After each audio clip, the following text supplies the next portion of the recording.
get into the game. Welcome to Lakeland Arena for Game 2 of our 3-game matchup between the Waterford Sharks and the Alpena 45ers. Starting on the Alpena 45ers, number 9, Cam Bernicki. Number 88, Roddy Person. Number 7, Patty Smith. Number 18, Cam Fisher. Number 63, Sean Strippa. And in net, number 37, Alex Struble. And for your Waterford Sharks, number 2, Cole Helgamo. Number 10, Zach Malkowski. Number 6, Theo Goody. Number 5, Nick Papandrea. Number 71, Spencer Bowman. And in net, number 49, Elijah Gibbons. Please rise for the national anthem.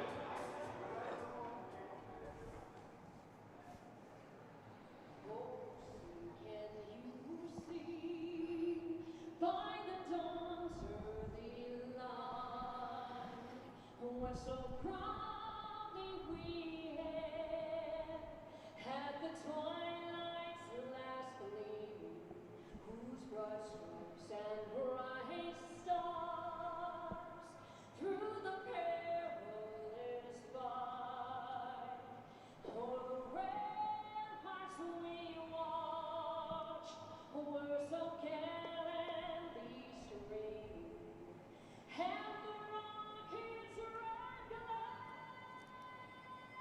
the bombs bursting in air, gave proof through the night that our flag was still there. Oh, Saint us their star-spangled banner wave,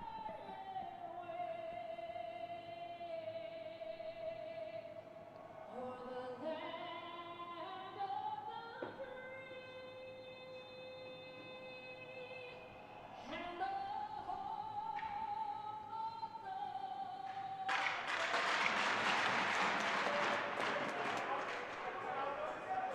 the So from an 8-3 final last night into Game 2, the Waterford Sharks have a 1-0 series lead in this best of 3. The winner is going to move on to the MIHL finals, where they'll likely play the Muskegon Voyagers again. I'll have that update for you once we get closer to the start of the third period. I'll just go around social media and see what I can dig up. It's Elijah Gibbons in the goal crease. Again, he's going to be the new starter for Game 2. Alex Struble, who was the backup in the third period, will get the start in Game 2. Graham Payne will get set to be the backup here in Game 2. So let's get set to get underway at Lakeland Ice Arena. My name's John Ott, alongside the Go Live Sportscast, Frank and Kelly. I appreciate you guys being along with us right now, and we will see what we will get. Nick Papandrea off the opening draw, and this one's intercepted by Sharipa. I tried to lift it off the backhand, and that was a decent design by the left side of the post, as Roddy Person will go ahead and give chase. And Alpena, if they can come out with their hair on fire and try to get some shots against the new star in Elijah Gibbons for Game 2, maybe they can see what they can do. But they have to have this game if they want to keep their season alive. Again, that's all it is, isn't it? Best of 3. It only takes a couple of wins, and then that's done. So this will be picked up now here for Roddy Person for a moment, as the Sharks will send it back in. Go ahead and get some reinforcements, make some changes. It's picked up by Tim Schmidt. Try to kick this one off the glass. Sharks will intercept here. Siegel, walk-in wrister. Missed it all as this goes in toward the right side red line. As this will be just taken away there, away from the Sharks, who's Zach Malkowski. And now to the blue line, so Malkowski turnaround shot. And this one's actually going to bleed through. That's not a very good goal for Struble to give up at a 19:01. It was 19:30 yesterday. At 19:01, Zach Malkowski, I don't even think that was screened. I'm going to take a look at this on the replay side now. Sharks able to hold this one in momentarily on the blue line side. Once we get to that camera cut, he just shoots this one in from the really midpoint. And that one, I think, is going to bleed right through Struble and go in the net in the 19:01.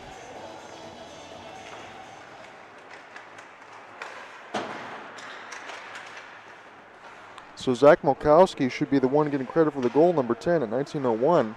Once we get the official announcements, I'll send that across to you from the board, as this is flipped now toward the right side of the glass. And the Sharks, Andrew Polosha, able to go ahead and take this one away on the backhand.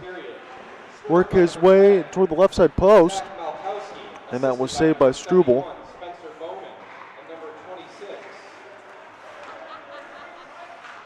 So Spencer Bowman and Jared Siegel are going to go ahead and get the primary and secondary assist on Milkowski's goal. And the Sharks are already on the same point they were yesterday, maybe just 29 seconds behind, but that's not much of a difference here. So you're going to have to push the other way. You know, here's Polosha. You got Kieran Carlisle with him on the backhand side. Polosha went to try to go for it all, as Max Campbell will send it in again. He's another new starter there from game 2. Chris Seeley also in there, going to get some reps here in this second game. He did not play in game 1. As this is now in across the left side red line, sent in from 100 feet and solved to the left side dot there by Gibbons. As the Sharks look to break out right to left again. They are in the home blacks in the mix of the orange and white striping and cream color for the Alpena 45ers. Chris Seeley plays the bank, try to send this across the goal mouth. And now this will be toward the left side red line, as Alpena will look to escape with it here. Played in toward the left side post. Good stand up, knock away, and alongside for Joel Skolin. And the Sharks will try to press the other way off a long shot just to McComas. This goes off of Strubel's right pad. Sent in now by Spencer Bowman, who makes a smart play as the Sharks go back on the prowl. A little bit of a forecheck there as Bowman now decides to back off, and Skolin gets dispossessed. Milkowski's already got one. He's looking for a second one, hits it up high, does not dislodge the mask of Strubel, and then it's played off the backside of his skate. A breakaway attempt the other way. That one's going to get negated there as Roddy Person got there first, and now Nick Papandrea trying to get some last reinforcements. Roddy Person play this one off the backhand, dangerously, it goes in. It bounced in a couple times. It bounced around Gibbons, and Alpena makes it a 1-1 game. It was 16:48.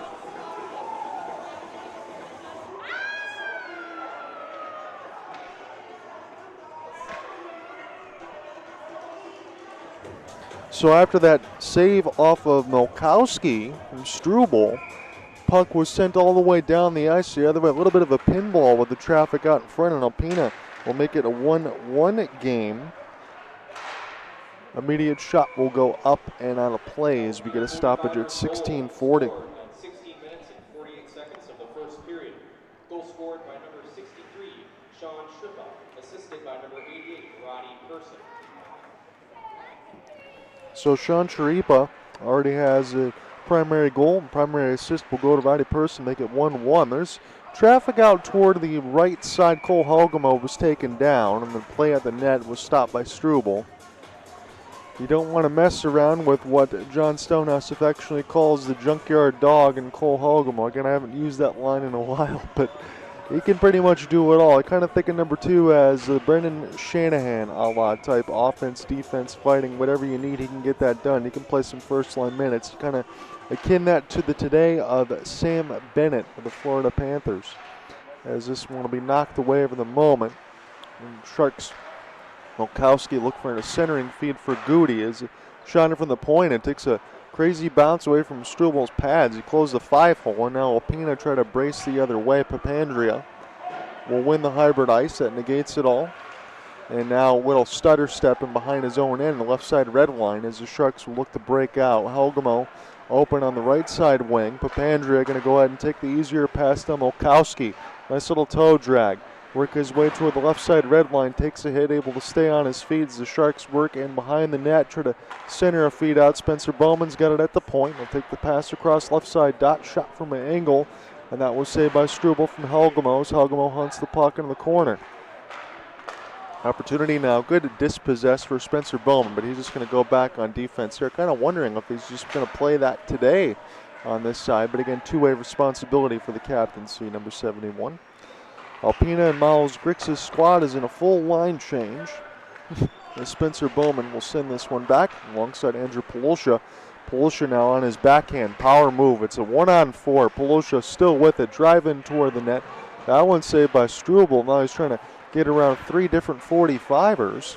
Hunter Keppel, birthday man, scored a goal the other day in a win. I shared that alongside with Josh Hill and Hunter Keppel and myself. It was a lot of fun. Picked up now for Justin McComas in his own end. McComas braced for some contact. Still got that in behind the cages. Trying to work to get the puck out right now, but Joe Scolin's not making his life any easier. The Sharks now try to get some reinforcements with 14:40 left to go in this first. It's a 1-1 game between Alpena and Waterford. Again, Alpena needs this one to try to play at Northern Lights next week. If not, the Sharks will move on to the MIHL finals. Chance at the net. There's a lot of traffic. Deflected a couple times, and it was stopped by the left pad of Strubles. Kieran Carlisle now tries to get this in the offensive end. Chance out in front and missed. That was a little bit high for Keppel as it's kept in now by the Sharks defense. Again, a lot of the forwards there playing their right responsibilities. A good rotation on the ice right now. Got the puck on a string for the Sharks. Opportunity here for Sharipa off the full pirouette. This is a great pass across, but they just couldn't find it. There was Tom Myers could have walked in, and the Sharks a little bit fortunate to break away from that. Played in off the glass now. Siegel was offsides as to brace for a hit. Tom Myers was wide open. He just couldn't receive that puck. Otherwise, Elijah Gibbons would have had to stop a breakaway. 13:53 left to go. And this first really just getting started. It's a 1-1 game. McComas and Formica taking out some signs of what they want to do. And McComas won that one very clean, but I think the ref said they dropped it too early. Cameron Fisher will be the opposition. And McComas, this one off the tie-up. Good pickup there. Always love to see when your defensemen or your forwards can go in there and help you win it. Jake Prober does it. Now the Sharks try to take this one D-to-D. It's Chris Seeley looking off the back skate, but Jake said he's going to do it himself. Try to look this full outsail pass out of their own end. Good dispossess there. Roddy Person tried to send this one out. This bounce into the netting. Thank goodness we have that over here because we got some expensive equipment. If I take a puck to the head, nobody's going to be able to do the play-by-play over here, I wouldn't imagine. Got a lot more sights and sounds from the Red Rink side as Sharks trying to close this one out, move on to the MIHL finals where they'll likely play against the Muskegon Voyagers. Again, that would be a matchup for 3 straight seasons. Sharks have tasted victory and defeat at the hands of the Muskegon Voyagers, and you know Muskegon wants their comeuppance and their revenge. Max Campbell on a one-on-one. He'll take the wrister, and that'll be held easily in the breadbasket by Struble.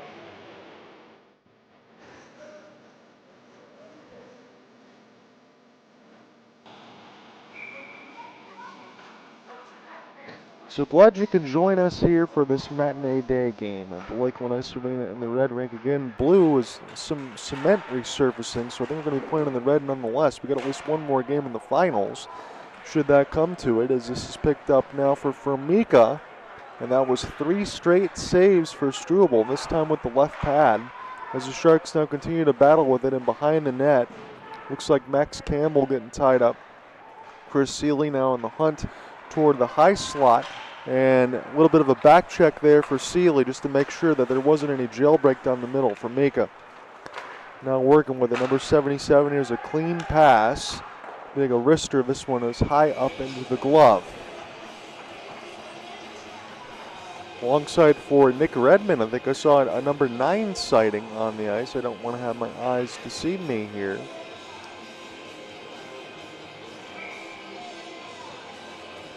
Cole Halgamo waiting on the wing as this one is one defensive face-off zone draw for Alpena. Try to see what they can do left to right from this first. Try to look for a long outstretch pass as Papandrea will get this one now toward the right side boards. Cross ice feed. This is going to be an excellent chop here for the Sharks. Slow up here. Theo Goody can walk in, take a wrister. That one is closed off. 5-hole brush in the right corner for Struble. As it had been a busy man here in this first. It's still a 1-1 game. Now to the right side boards, Papandrea on his back skate, holds the line. This is given here for Spencer Bowman. He risks one way wide. Goody, now Halgamo trying to hunt the puck, and Goody can't watch this one across that blue line. He's got to skate all the way back. Not too much to do on that vulcanized rubber that flipped. Sharks can start again right to left. Here's a long pass, and alongside for Spencer Bowman.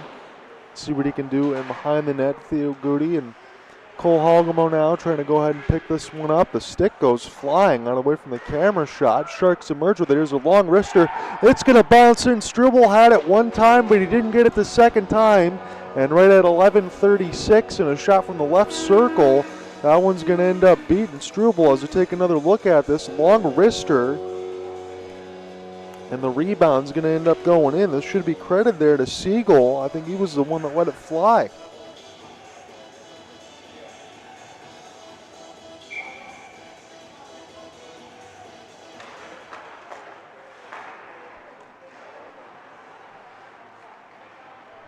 So I'm going to give it to Jared Siegel. We'll get the announcement officially, but number 26 right at the 11:36 marker makes it 2-1 off the turnaround now. Goal scored by number 71, Spencer Bowman, assisted by number 2, Cole Helgamo, and number 10, Zach Malkowski. So Bowman from Helgamo and Zach Malkowski. That is your official at 11:36. As this will be a rolling puck. Sent back around now, just to McComas. Play some D-side duty and get everyone all set up here. Pass right up the gut will get picked off by Michael Perry. Perry now still with it, racing toward the right side. Dot and Elijah Gibbons will find that one after he stretches out with the left pad. We're almost halfway through the first stanza. Sharks now have retaken the lead at 2-1.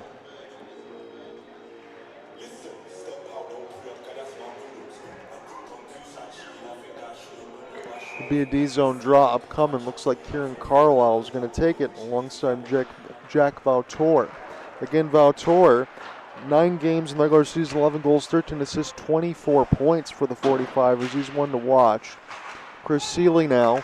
This one's coughed up, and a great back check alongside for the Sharks, as that was an excellent play to knock it away. And now the Sharks get a chance here off of a 3-on-2. Here's a drop for Polosha. We'll circle back behind the net, trying to send a dangerous feed out in front. Sharks still with it. Here's a walk-in chance for Mika as a right pad save for Struble. Hunter Keppel gets a puck retrieval.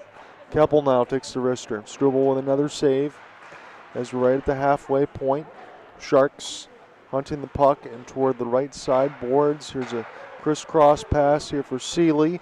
Try to feed this one right on the backhand side, and what a beautiful finish there for the Sharks. It's Andrew Polosha. That was an excellent goal, and it's 3-1.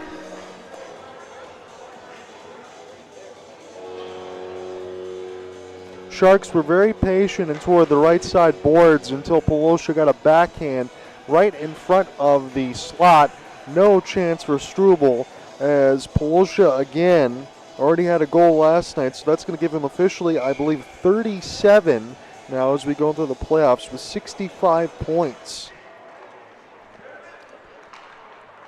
So Sharks take a 3-1 lead. Again, we've already had more event in this first period than we did in game 1 when it was just 2-0 Sharks.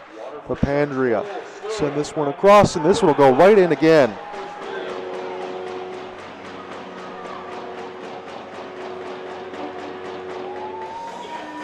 Right in off the ensuing draw. Papandrea will send the feed across. Chanson from the point is going to go right in at 9:38. And the Sharks are doing a lot of damage here early. And Alpena might be thinking about what's next. They're going to have to do so very quickly here.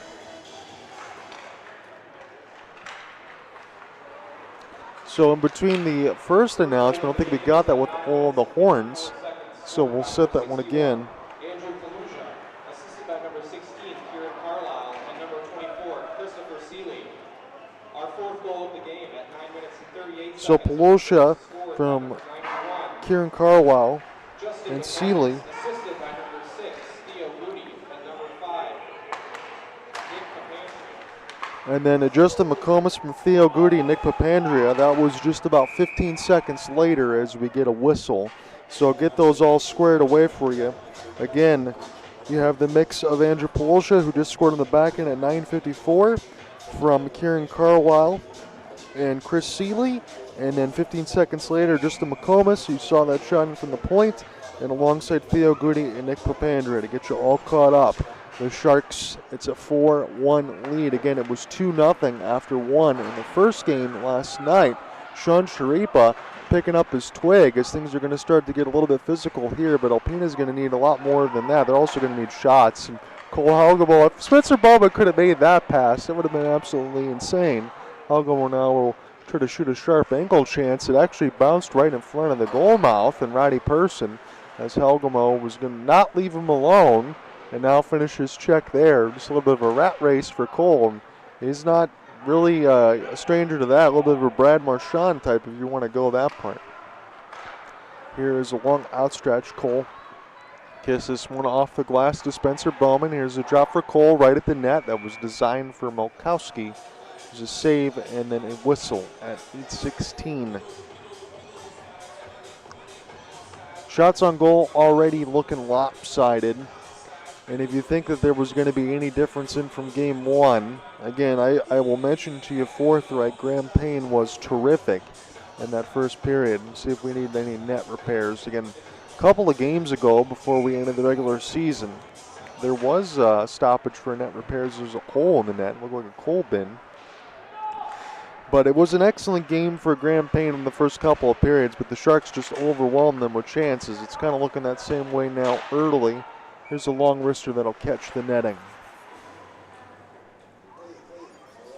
And really the only way you can rectify that if you're Alpena is you got to get shots on the other end, and you got to find a way to stay out of the box. Again, they committed roughly 5 infractions last night, and that's just about 4 too many. If you can keep this within 1 or 2, you got a happenstance chance against any of these teams. And look out over there off a rolling puck. Hunter Keppel going to take the wrister as this one will be solved into the right side boards. It goes right into a Sharks rebound.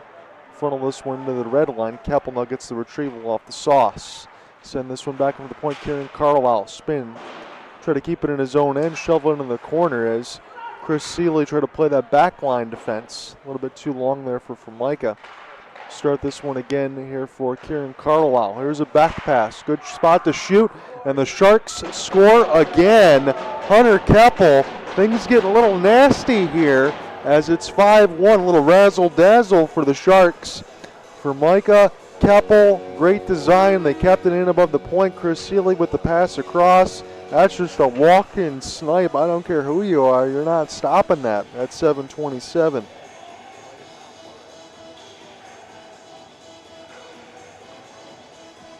So Keppel got his second in as many days, and the Sharks comfortably up 5-1 as Justin McComas will win this one straight back. Again, Elijah Gibbons might be thinking the same thing as me. Might need a pillow in the back of the goal crease here if the Sharks continue to do what they're doing.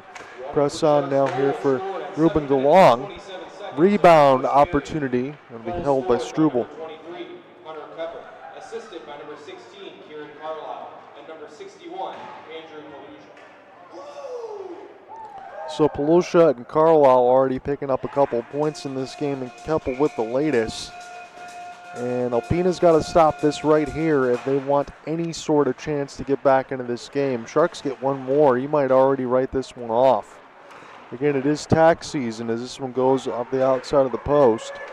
And now a rolling puck the other way will be flipped in here for Theo Goody. As the Sharks, Justin McComas almost gets that steal. And a long outstretched pass here to take this the other way for Joel Skolin. Wrister will be closed 5-hole for Elijah Gibbons. Again, Gibbons was reacquired in the side for a 1-for-1 in future considerations of the two-time MVP Trevor Pode. But in between him and his wife since giving birth and a lot of other stuff, again, these guys play for the love of hockey and everything else. I don't think Pode was able to travel here. So not having him in the lineup is definitely a hole. Again, he played alongside the Gaylord Snow last year when these two teams met. But that's a lot of offense that Alpena doesn't have right now. And they're in a stretch to try to find it as Max Campbell trying to keep this alive at the line, finishes off a couple of checks. He's really getting tied up alongside with Sean Sharipa, and I would be surprised if he want to go. Max Campbell throwing a couple of bombs. Sharipa takes him down. That fight's going to end quickly. They were right near the players' bench, and things were getting a little bit feisty off some pushing and shoving as the sticks were up high.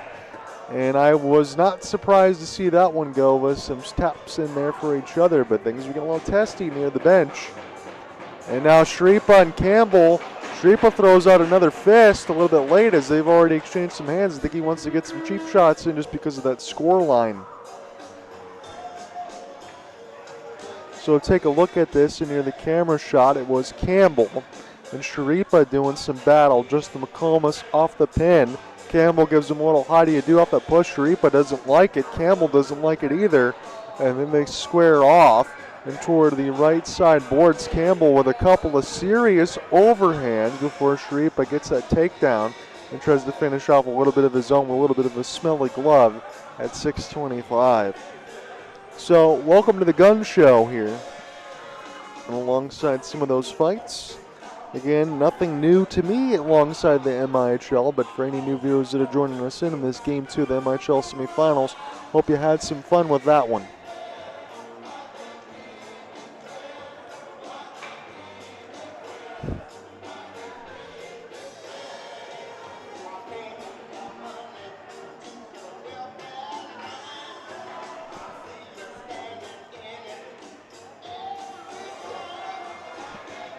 So Wes McCauley in the NHL would give a little 5 for fighting and throw out the fist.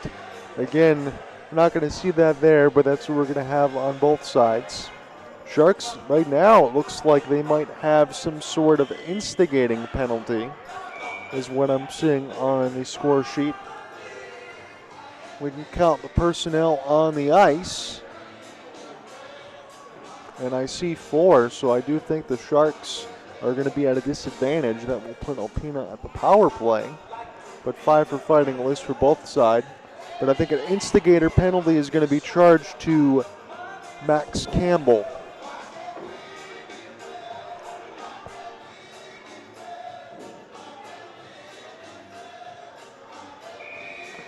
When it's all said and done, Spencer Bowman's going to take this D-zone draw. And Alpena is going to get an abbreviated, not say abbreviated, it's a full 2 minute there for them off an instigator. As we'll start this one again for Michael Perry. Try to find an entry here as Ronnie Person. Try to collect this toward the right side dot, and a pass was not really connected there. Sharks can't long flip it there. Papandreou's got too much laundry out in front of him. Cole Halgamo and one of the other Sharks were out there, a little bit of the jailbreak. Could have been a 2-on-0, but that would have been a tough pass to make. Here's an opportunity. Nice toe drag, backhand. Oh, was stopped by Gibbons. And then a rebound is going to go into the net. And that's a power play goal for the Alpena 45ers. As my notes are starting to get a little bit long. Thankfully, I got 2 sheets of paper. But it's a power play goal here for Alpena at 5:46.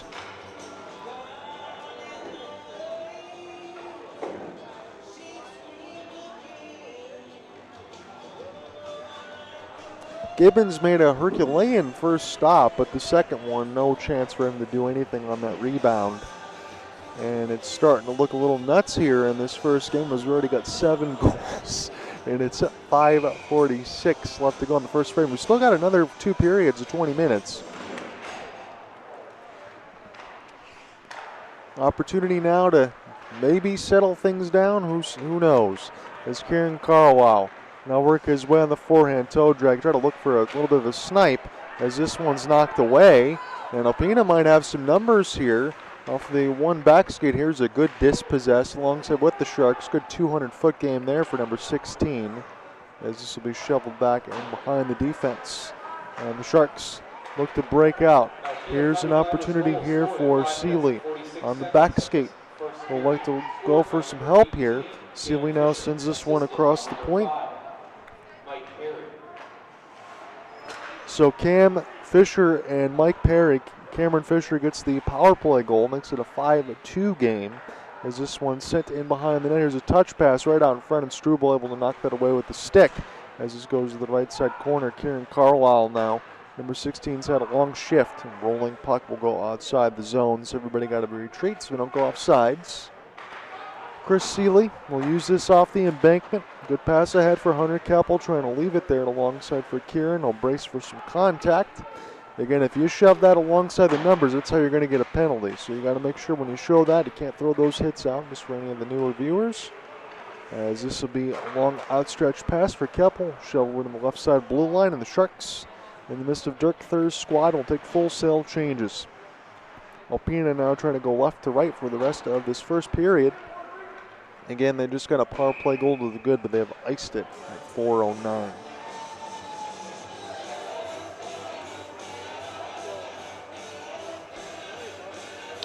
As we get some drop kick Murphys here. Again, I love all those sponsorship shout outs that they got alongside Go Live Sportscast set up there alongside with the Sharks. Can't have any of these casts without all of you guys out there and alongside Go Live and everybody out there too. Thank you for joining in with us. As this is now a offensive zone draw win for the Sharks. Picked up here, Milkowski going to shoot it from a sharp angle. We try to relocate the biscuit here. Toward the left side, Cole Halgamo now. Spencer Bowman get the retrieval, send it toward the right side point. And a long sauce pass out of the air. Chris Seeley, slow shot toward the net. Halgamo try to get an outstretched stick reach. Chris Seeley now still doing work as the Sharks get some possession.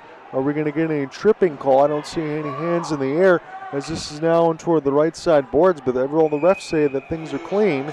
3:29 left to go in the first. I'm trying to look to see if we get any hands. Spencer Bowman a little bit upset, and I don't blame him because a couple of the Sharks went down and alongside the right side boards. I thought there was a tripping. I want to be a company man. I thought there was a couple of trippings that could have been called. Now Alpena wants a clarification as well. I think I do as well. It looks like Waterford is the one that's going on the penalty, and I don't know, honestly, if that is the right call at this moment. Sharks still up by 3, so it should not matter. But Alpena does get an opportunity to open the door again as a shot in from the point. Rebound opportunity knocked away at the stick by Gibbons. And we'll see if Papandrea can get this one outside the zone. As it's just kept in alongside for James Reurse. Again, he had a 7-goal game in the regular season, just a couple games before we started the playoffs, so number 20 is one to watch. Again, doesn't have Trevor Pode with him, as we mentioned, couldn't make the trip. Reurse now, with it at the point, takes the clapper. That one is solved by Gibbons. Waterford Sharks penalty at 5 minutes and 21 seconds of the first period. Number 71 serves 2 minutes for unsportsmanlike.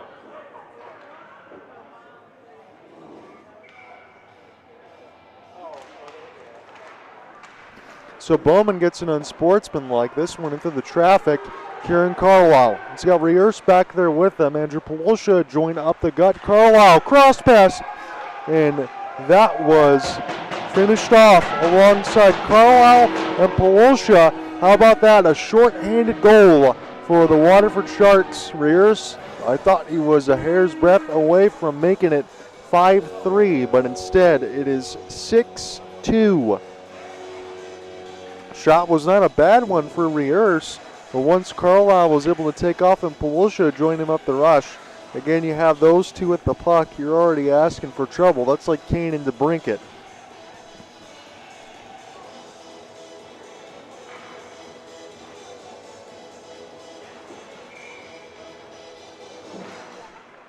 So unsportsmanlike with Bowman in the box doesn't matter. Sharks score anyway. And Polosha and Carlisle going to team up for that one. 2 minutes and 50 seconds of the first period. Goal scored by number 61, Andrew Polosha. Assisted by number 16, Kieran Carlisle. And number 49, Elijah Gibbons. So wouldn't you know, Elijah Gibbons going to pick up an assist. You don't normally get that alongside with the goalie, but you take it. I had to pause and look on my sheet and forget, oh yeah, Elijah Gibbons is number 49. As this one is a windmill cross, just missed the left side of the post. We'll try to pick this one back up now for Roman Schmidt as it's knocked away toward the right side boards, and we'll see who can collect in between the zebras. Here was a hefty battle to the left side red line. This is sent right toward Gibbons. He makes the save, and the Sharks able to send this one safely down the ice because they're still on the kill here for about 20 more seconds. They already got a shorthanded goal to talk about, but 8 goals in this first already. Sharks get the steal. What are they going to do here? Here's a wrister. This one stopped by Struble. And you kind of wonder if you want to go back to Graham Payne. It's not Struble's fault. There's a lot of shots that were faced. Good reverse hit, body contact. Cole Halgamo looking like a bull in a china shop. So Bowman able to escape the prison there in the penalty box. This one's tipped out of the air. That would have been a pretty nasty goal if the Sharks could have scored there alongside McComas, but we'll get a stop with 1:22. So 6-2 is officially your score line for anyone else following at home. Again, we'll get all that stuff updated there for you. There's been a lot, so I don't blame anyone down there. There's been a lot to keep track of. Again, for my notes, I'm going to have to flip the back side of my page at some point, as this will be toward the right side dot. And Alpena coughs it right up off the draw, and a slapper there gets tipped from McComas, but still saved there by Struble. This is not the way for the 45ers, and alongside, again, formerly the Gaylord Snow, that they really wanted to start this game. They've just given up so many. McComas able to kick that one away from the skate blade. Keppel send this one across the goal mouth, and now McComas gets a chance to pick this one up. Start again now for Siegel, back to Justin. A little upend on the other side. The Sharks wanted a call, they're not going to get one. Here's an opportunity for Keppel, though. The best medicine score again. Keppel tried to send this one here for Polosha near the back post, and that was awfully close. Hand in the air now. Rebound doesn't matter. They score. It's Polosha, his hat trick in the first.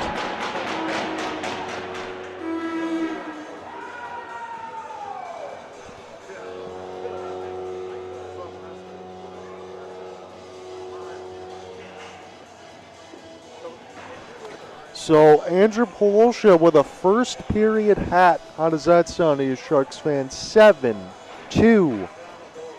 And now we are really in the territory. I did not say this yesterday. I was kind of thinking of the over-under when it was an 8-1 game. Will the Sharks get to 10? I don't think they're going to need to do much more here.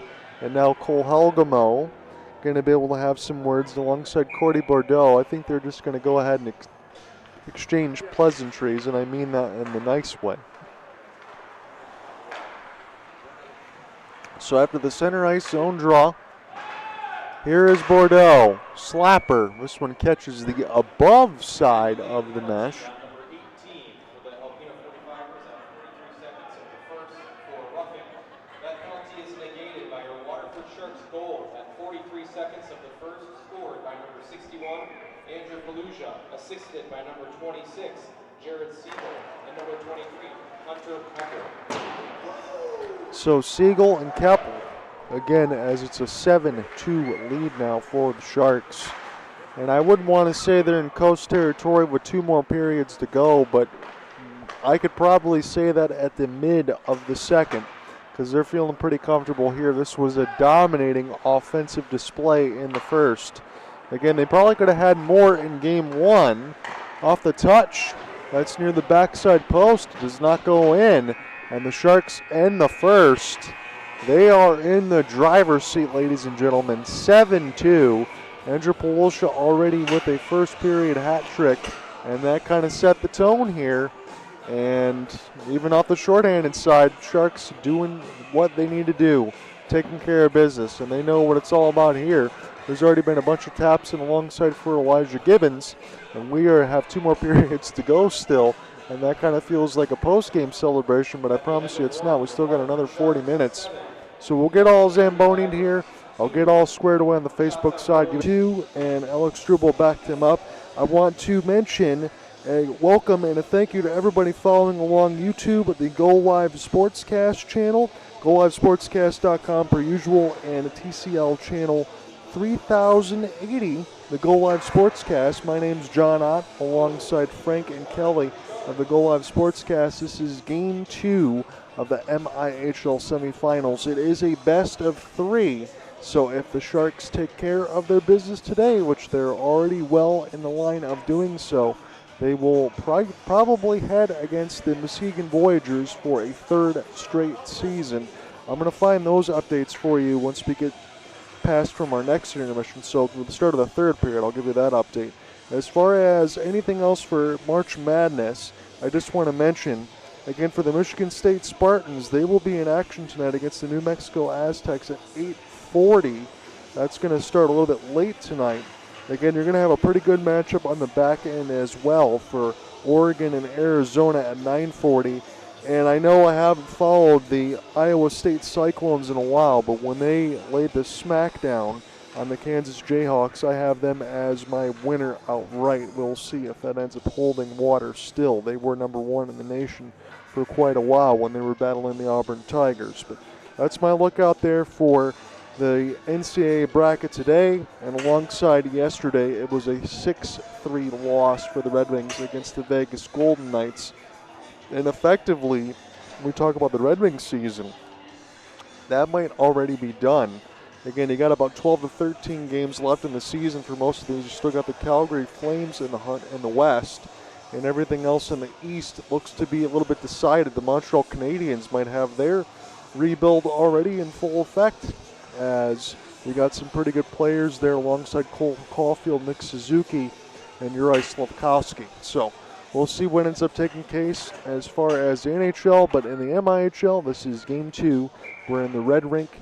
My name is John Ott, alongside you at Lakeland Ice Arena. We'll get settled here for this next set of 40 in this middle stanza. So puck drop underway, and Nick Papandrea will get things started. We'll send the cross ice pass. But we'll flip this one again. And again, I didn't mention to see too many other players here. Again, Alex Gregorich didn't get a chance to start today, but this one sniped in immediately right in off the draw. And a little how do you do there alongside for Nick Papandrea on the line. And we're going to start the gravy train again. I mentioned the steamroller in the first. Well, we're already going to start that one again in the second. So as we look at 1943, I want to make sure that you don't shut off anything on the YouTube side, so I got to make sure that I talk a little bit, just in case anything else goes on through the music, as this is flipped all the way to the right side red line and picked off. Alpena does have numbers here. They're going to try to look for a rebound through the left side post, and that's not going to happen. 19 minutes, 43 seconds in the second period. Goal scored by number 5, Nick Papandrea. Assisted by number 6, Theo Goody. Number 10, Zach Malkowski. So Goody and Malkowski, and then the Sharks will score again. So as soon as I get all that stuff on the score sheet, we're already getting another one in 1918. And we might be at the point already. I'll just say this is plain as day. Sharks are never going to call off the dogs on this side, but they might already be at the point where Alpena is going to wave the white flag, because we are essentially, it was an 8-3 score line yesterday. It's 9-2 now. We still got 19-18 left to go in the second period, but things are getting really off the rails in this second game. And it's a shame for Alpena, because Gaylord Snow were 17-7 last year. Scored by number 2, Cole Helgamo. Assisted by number 10, Zach Malkowski. So Zach Malkowski already with a pair of assists in this period alone. And Nick Papandrea and Cole Helgamo continuing the damage, as this faceoff is won by Kieran Carlisle. They chopped out of the air. Siegel try to let this one go into the off the backhand attempt will go off the outside of the cage. As Graham Payne now in the goal crease here for Alpena. So it was Struble in the first, Payne in the second. Again, you could switch goaltenders as much as you want, but it looks like Payne, I would imagine, is going to play this last stretch of 40 minutes. So both goaltenders essentially get about 60 minutes of action all the way across the board within the two games. And a delayed icing will be called against the Sharks. Fresh off a line change for them, so it's not going to matter all too much. But we have 2 goals in the span of about 58 seconds. And Nick Papandrea and Cole Helgamo. 9-2 score line, already more than we got pretty much yesterday.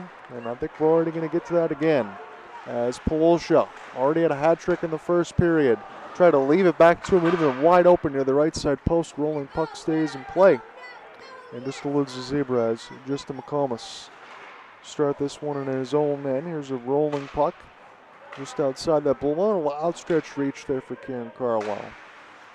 Try to hunt this puck out deep off the backhand. Here's a deflected chance. And this will be toward the right side boards as we settle back down alongside with Cordy Bordeaux. We'll see if Cameron Bernicki can do something. The captaincy in from the point for Alpena. as the shot gets deflected off a couple of defense. Papandrea will go ahead and send this one down off the flip. McComas stays on the ices.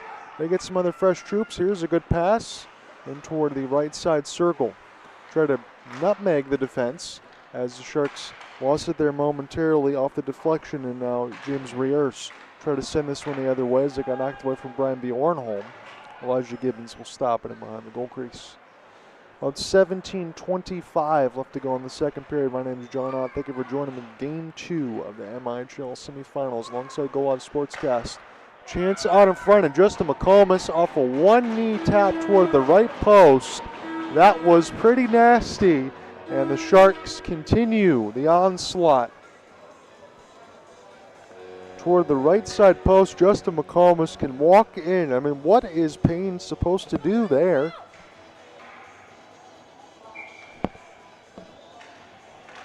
So Justin McComas scores again. That's going to be the refrain of the night here for the Sharks. Again, I should say in the matinee day game. Going to make you want to wish it was the night on the other side. As this is picked up now for McComas. Now off the deflection from Jake Prober. So Papandrea and Goody getting a ton of points here in this second period. And now McComas off the lift. Sharks still trying to stay with it now as Prober pinched in deep in his own end. Again, McComas has done all the back check work as well when Jake's had to pinch, and that's what I like about it. You got a lot of offensive defensemen.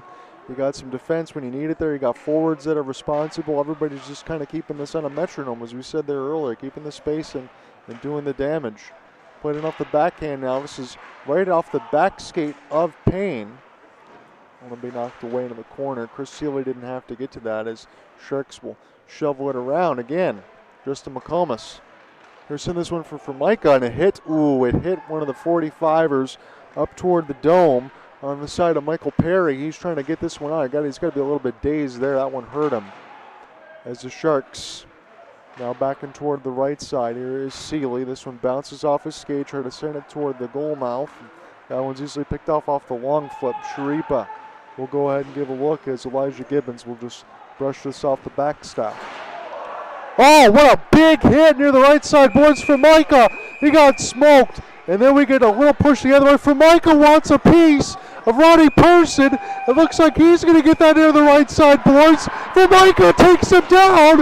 And now they're still throwing big haymakers for Person as he was already down the ice. I don't think they're going to allow that too much. And if I'm the Sharks, I would take exception to that, because when you're already down on the ice, you don't want to be throwing the big bombs. I don't really like that there for Person, but you really understand that Alpena is upset at the score line. We've already had 3 fights here in Game 2, and the tensions couldn't be any higher, even though the score line's already decided.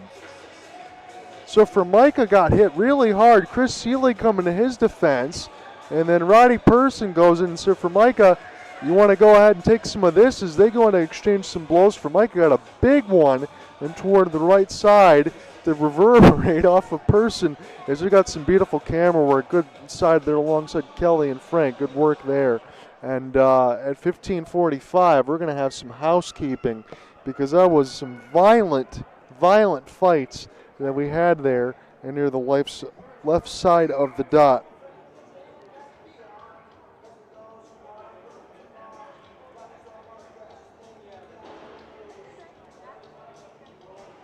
So in between for Micah and Person, and then Chris Seeley, we had some fights there. So I'll mark that down at 15:45 in my notes, as we will get everything squared away. Again, I'll have to make sure that I talk a little bit over this for the YouTube side, because you don't get copyrighted with the music.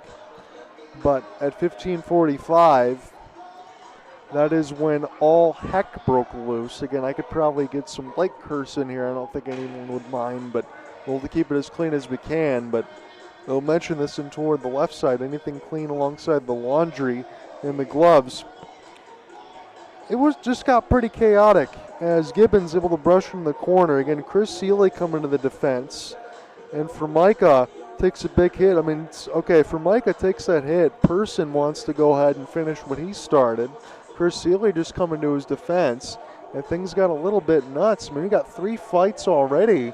There's some big ones that we've had in this game alongside the big score line that we have now as it sits 10-2. Is this the most fights that I've seen in one game in the MIHL? I think my answer is yes, and through a year and a half work alongside with the Sharks. Again, I'm privileged to cover the home games, but as it stands, I think I can say this now with 15:45 left to go in the second. Again, we'll give our scoreline update as we start the third for Muskegon and the Warhawks, but it looks like the Sharks have punched their ticket to the MIHL finals unless there is a catastrophe on the other end. I don't see that happening with Elijah Gibbons in the goal crate, so just be completely honest. But a tone was set, and it looks like Gaylord Snow from last year, Alpena 45ers now, are going to get some bitter medicine, and that was definitely served at the 15:45 marker, and that will be something we'll be thinking about for a while. So we're underway. It's going to be a 5-minute major I see on the board right now for the Sharks to work with, but I imagine that we should get some offsetting fighting alongside Luke Formica and maybe some Chris Seeley stuff as well for the Sharks, but really can't put any blame on them, and I can't even say that as a company man. As Spencer Bowman now off the drop. Here is Siegel. Siegel now will go ahead and figure this one out near the right side dot. Kept in there for Cole Helgamo. Siegel. And now to Cole. Here's a stretch pass. Good stick in the lane and knock that one away alongside Cam Bernicki. But the job's not done now as the Sharks can go ahead and do whatever the heck they want to do here. Helgamo walks in. This one out toward the right side of the post and sent back down. Full sail clear. So officially it is going to be a Sharks power play. This one turned over for the moment. Elijah Gibbons went out to play it. Went a little bit too far, and it's going to be a short-handed goal for Alpena. That's going to do little to change the score line, but it's going to be a second short-handed goal that we saw in this game, one for each side.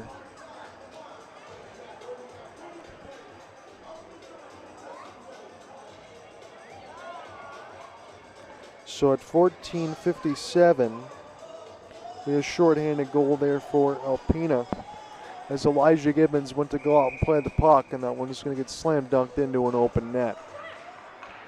Face-off will be won alongside for Joel Skolin as Alpena will start with possession there momentarily, but the Sharks settle this one down. Kieran Carwell.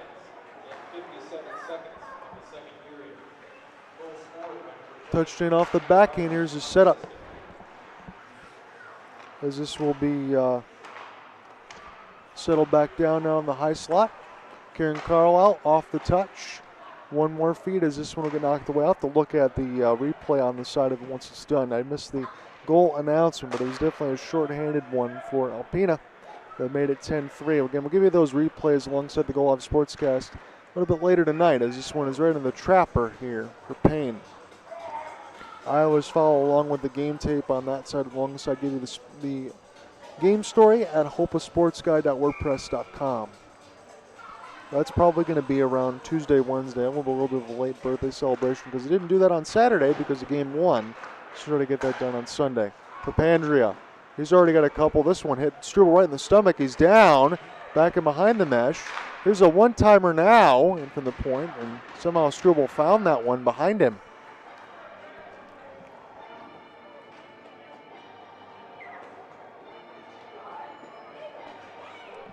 So 10-3 is your score line as we'll get some full cell changes here for both squads.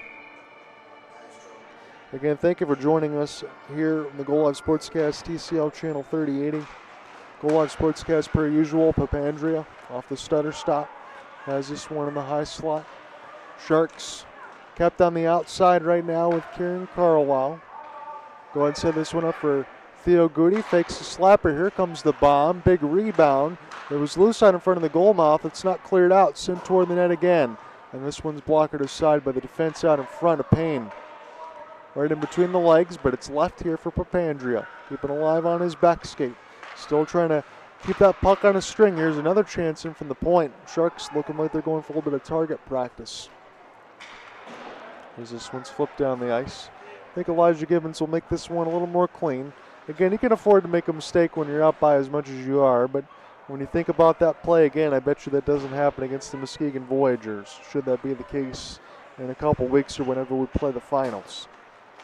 Siegel finds the entry by his lonesome now. Will whoop his way in behind the net. On his forehand. Still trying to survey are the Sharks. It's Cole Hogemo. Kieran Carwell now off the spin and turn lead for Cole right at the point. Fake the slap pass across. Kieran Carwell walks into a better lane. Here's a shot that goes high and off the inboards from Zach Milkowski. Sharks still trying to figure out something around the embankment. It's Spencer Bowman back alongside for Milkowski as they're kept on the outside. It is 12:30 left to go in the second. Shot will go wide on the left side of the red line. Spencer Bowman gets the retrieval. Again, Sharks still a minute 35 of the 5 minutes as Justin McComas now try to leave for Bowman in between some skate blades, and all the way down was Payne, sprawled and made the save. So about 2:43 Eastern as we sit in the middle of the second. We're almost halfway through this one. And it looks like it's already been decided from the first period as we sat at a 7-2. And now we sit at 10-3 officially. This one bounces off a Cole Hogemo's skate. Again, even off the clear, and that one's not going to feel very good. Siegel. Take a rolling puck the other way. Opportunity here for Zach Milkowski. See if he can do it himself. He almost dipsy-doodles to the entire defense. And here's an opportunity rolling all the way down the ice for James Riers. Elijah Gibbons will beat him to the puck. And Cole Hogemo off the outstretch. Spencer Bowman wants it as he's looking towards center ice. Outstretched toward the right wing. It's Hogemo. Bowman now working his way in front of the net, providing that screen. That's what Grego was doing yesterday. Here's a sit up there alongside for Seeley. This one hits the glass. Kept in now one more time for the Sharks. As to be lofted toward the left side, dot cross ice pass. McComas tries to get a lift. This one centered toward the left post. It was knocked away by Payne and then sent back down the ice. So Alpena, you got to give them credit at least for this 5-minute kill. They scored a shorthanded goal and it looks like they might not concede anything. As it's now toward the blue line side, Cole Hogemo falls down, trying to make a play. This one not out though. As it's settled back around side for Tom Myers, takes a hit, and Payne is going to have to hold on.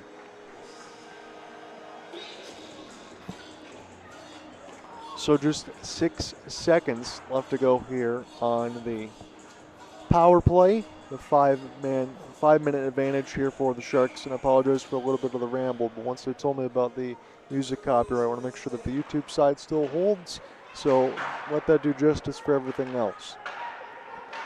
As Papandrea, and off the back skate, this one bounces away for Polosha and then sent wide. The Sharks will pick this one up off the kick plate as they have it toward the right side red line. There'll be a backhand toward a bunch of traffic, and Alpena essentially clear this one down the ice. Icing should be, I thought it was going to get waved off for a moment if Brian Bjornholm would get there, but no. So there's going to be some tired bodies on the ice for Alpena.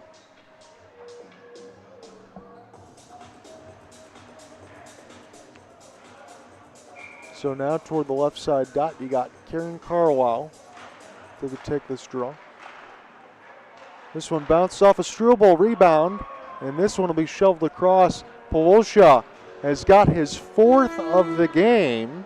He is continuing to do the damage he's done all year. He's had 5 total because he scored yesterday. He's got 4 today as far as the playoff side, so 5 goals in 2 games. Pretty good start there for Andrew Polosha, but Sharks will take that more so of the 2-0 series win. It looks like they're destined to get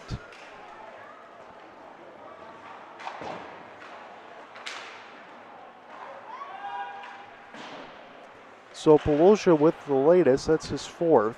As this one's picked off, Patrick Smith has it for a moment here for Alpena as we've officially hit the halfway marker of this game. But man, this turned into a bloodbath. Again, blood in the water is the moniker there for the Sharks that they use that tagline. It's looked like it.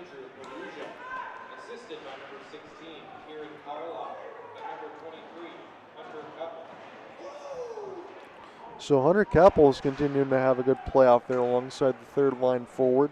Kieran Carlisle gets the primary assist to Polosha's fourth of the game. As we get some more physicality, Ruben getting tied up there back in behind his own net as the Sharks try to find this puck. Find an entry here for Cam Bernicki. Save there off of the glove of Elijah Gibbons. And a good touch pass the other way from Jake Prober.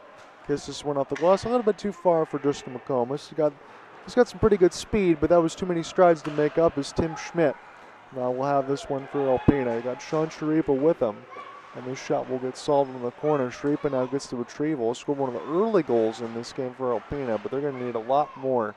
There's a big glove save. Elijah Gibbons trying to hold on to it. He just knocks it away with the stick as players will fall in the middle of the traffic. Another shot. This one saved by Gibbons off the stick blade. Sent back down by Payne. And start this one again. And alongside for Michael Perry. Dispossess off the long pickup. It's McComas. McComas going to need some help in his own end. Elijah Gibbons bails him out with the left pad. Sharks try to take this one left to right, but it's stolen. And then immediately Spencer Bowman. It's a one-on-one. Walks in, shoots with the wrister. This one will be knocked aside by Payne. So Struble got the start in game one and the third period as the backup for Payne, and now Payne is the backup here. Looks to be the rest of the way, I would imagine. You don't normally see two goalie swaps. For Micah, maybe needs to get some equipment adjusted. They got to make sure those kids stay away from the door. Looks like he's okay though as he's walking underneath his own power. Maybe just some equipment that he's got to get fixed up. You never know alongside. These games do get a little bit long. I'll just leave the rest of it to your imagination as this will be sent back around the other way and picked up now for Siegel in his own end. He takes a big hit, able to stay on his feet, and the puck will go all the way down the ice nonetheless. And the Zebras say no ice, so we will press on. John Utter with you alongside the Go Live Sportscast. Sharks, big advantage in this one, trying to finish the job. Siegel walks in off the rebound. The first one saved by Payne, and the second one as well, as he just gloves it up and holds on. A little bit of a juggling act, but no problem there.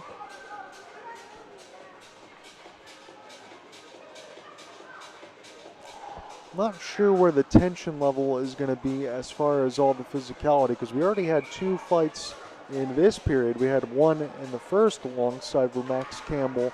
Just trying to make a change at the bench, couldn't really do so, and that's when things got escalated. Not imagine we'll get much more. Is off the outside of the crossbar and up into the netting and out of play. We'll do it again.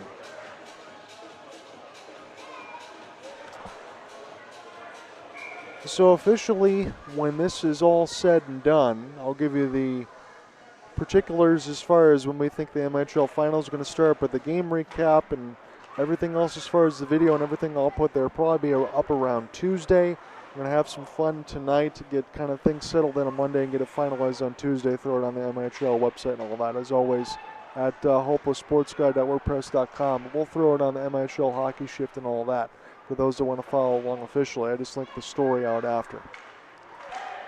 So stolen away from Perry. Here's Cole Helgamo. As we get some more pushing and shoving here, Zach Molkowski. The stick one's up pretty high. Molkowski now getting face washed. I don't like this on the side for the Sharks. Alpena's trying to take too many liberties here. I'm trying to be as neutral as I can. Molkowski is going to be the gentleman. I can know some of the other words exchanged. Probably won't be, but this is a little bit too much here for Alpena. And when you're losing on the scoreboard the way that you are, and you try to get the roughhouse going, I'm going to tell you first and forthright, that's not going to intimidate the Sharks. Not in the slightest. You couldn't even do the same thing against the Muskegon Voyagers, because all it's going to do is look like a coal bin on the other end. Looks like the extra penalty was definitely going to go against Alpena off the face wash that Molkowski, number 10, received. More words being exchanged alongside Cole Helgamo. And now I see Spencer Bowman going to make his way toward the door. Did they just kick out Spencer Bowman is my question, because he slammed the door pretty hard and he was not happy about it. If they kicked out Spencer Bowman, my guess would be he already got a penalty for a misconduct earlier, and when you get a second one, the refs have the discretion to say, hey, you're gone. But in my defense to Spencer, if that is the case, I'm just speculating, there is a lot to say there for the Sharks that probably could have been called, especially in the first for tripping. And I can leave it at that. Again, for the music copyright, I don't want to get too much here, but I won't try to motor mouth it either. But there could have been a lot that's called on both sides. With 7:12 left to go in this middle frame. So a lot of housekeeping has been done so far. So at 7:12 officially,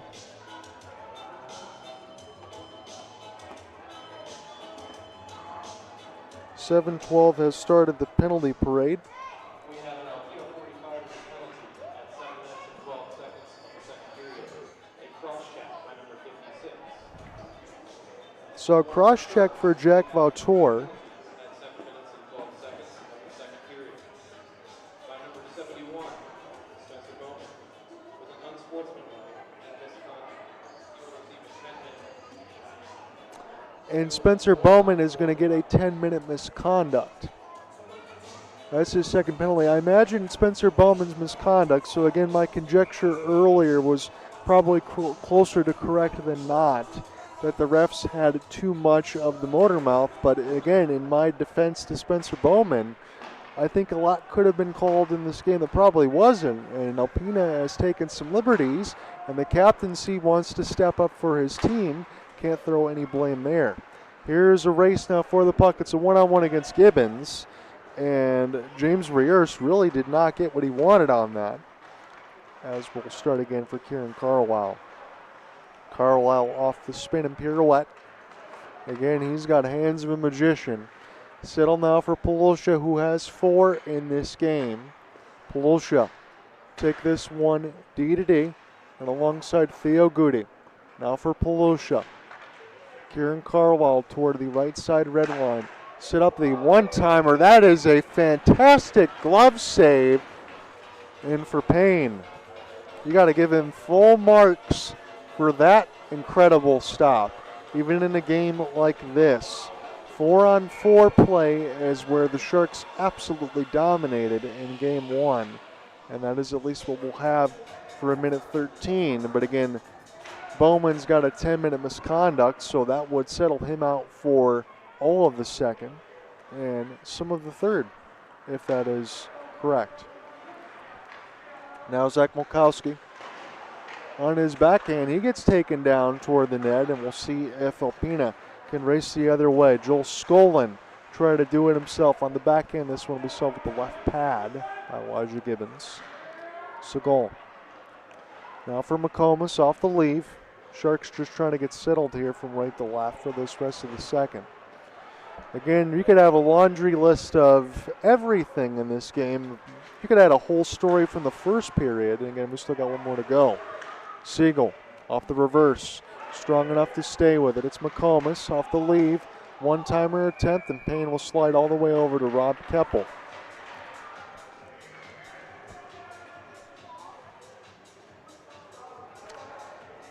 Now, my only other concern at this point is not the other fights, but if the Sharks decide in a game like this that they want to take some liberties, I think that they would have some rights to, considering what was received. But all you really got to do is look at the scoreboard, and I think cooler heads can prevail there.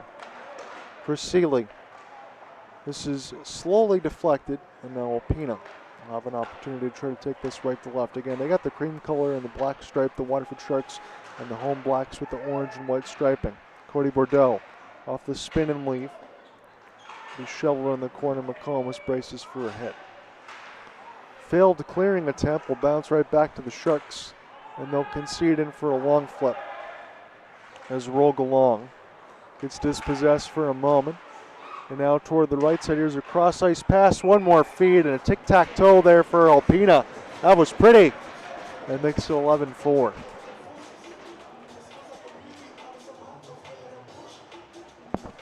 Good tic-tac-toe feed there for the Alpena 45ers. Backdoor 1T, no chance for Gibbons. That's not going to do much but to continue to add the numbers on the score clock for those that have had a long day, and alongside for Kelly down there. I know she's been busy with the fingers alongside the broadcast, Frank with all the cameras. There's been a lot to do as far as these goals as we sit in for an 11-4. And now will be a touch pass all the way down the ice. When we get those officially announced, we'll throw that across for you at 4:45.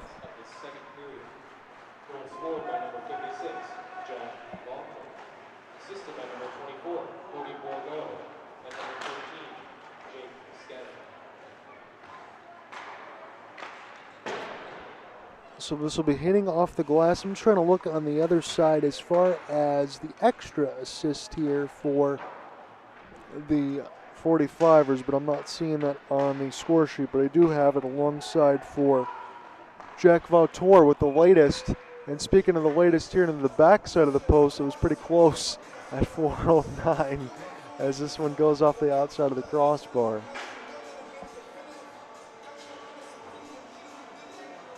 Sharks will take their change. We'll see if it's, we're still going to stay where we are here. So again, that did go off the outside of the crossbar, did not go in. Just trying to get all that stuff at the same time. When 15 goals are scored, there's a lot to work with in the notes. Picked up here for a moment here for Theo Goody. And now Kieran Carwell ride the blue line beautifully. Set up here for Kieran, walk in, good save, Payne. And this one will go outside of the right post. Now kept in here for Goody for a moment, trying to hold that blue line. Trucks are out. So we'll have to step back up here to let everybody get on side. Polosha. Now leave for Keppel. Good spot to shoot from, and this be caught in the chest of Payne.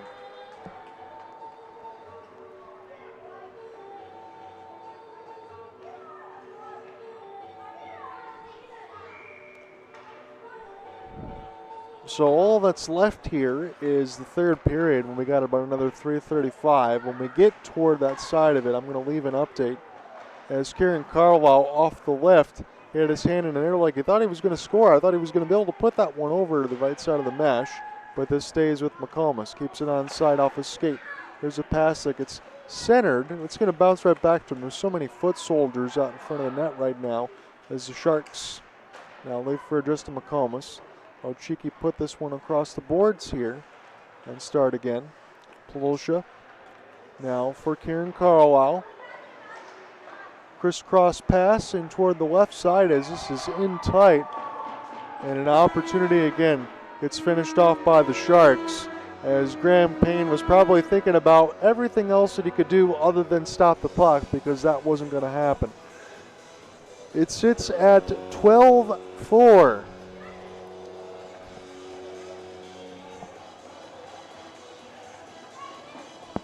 I'm going to make sure I use that second cough drop by the time we get to that third period because I'm going to need it. 16 goals in totality. An average of 6 per period for the Sharks. That is going to be able to get the job done. And they don't need any more, but considering everything else that happened in this period, I bet the Sharks will try to get some more. Stick gets taken out of the hands. We got a little bit of laundry there that Alpena goes to back to pick up with Sean Sharipa. And a little housekeeping in front of the net. Theo Goody takes care of that off the long flip. As this is recollected here for Helgamo. He tries to lift this one short side. His fifth of the game, Andrew Kaluja, assisted by number 16, Kieran Carlisle, and number 23, Hunter Pepler. So at 10:19, it was Polosha from Carlisle and Keppel, and a 3:01, our latest. It's that same line again. Polosha's got 5. Have we ever seen a double hat in a game? I know it's happened before because Rears had 7 for Alpena, but a 6-goal game potentially on the line for Andrew Polosha. But again, more importantly, that big win that the Sharks are looking for to go to the MIHL finals. Molkowski, nice move. Here's a cross pass, set it up for Helgamo off the back door, and this is long flip try to get onside with Shripa. And they're going to say offsides for Alpena, so they're going to have to skate back. Shripa was trying to hunt for offense. Cole Helgamo gets taken down. Is that going to be a call? 1:53 left to go in this second. Elijah Gibbons got his hand in the air saying, are we going to call anything today on the other side? Or is it just going to be for Alpena? That's, I think, his thought process up in the air. So it'll be a face-off opportunity for Jack Valtor.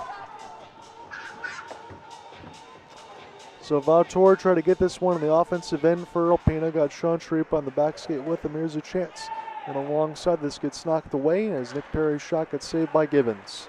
And here are the Sharks. Max Campbell now went off the rush. Bounces up off the hand-eye.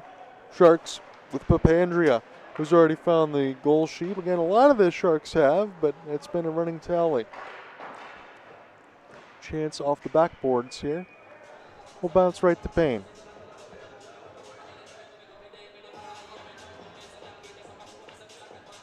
So about $1:30 left, 90 seconds to go here in this second frame. My name's John Ott, alongside the Go Live Sportscast. I appreciate you being with us here. And between the website Go Live Sportscast, TCL Channel 3080, Go Live Sportscast on YouTube. Now there's a simulcast for all of us today and a big score line for Waterford. Papandrea will set this one in as Ruben Galong will watch toward the right side of the blue line. And now off the long flip, Papandrea is going to easily get there first as we're down to the final minute of the second. Settle back down alongside for Tom Myers. He'll bounce this one in off the glass, but this goes right to the Sharks, who snipe it immediately. This was a brutal giveaway alongside for Myers, and no problem there for Jared Siegel. And the coal bin, we already know that started, but that is where we are. So one of the games, let me say it as plain as day, Waterford dropped an 18 spot on Alpena in one of the final games they played at Lakeland Ice Arena in the regular season. And then Alpena did give up a 22 spot at Buffalo Wild Wings just about a week and a half ago. Goal scored at 52 seconds left in the second period. Unassisted goal scored by number 26, Jared Siegel.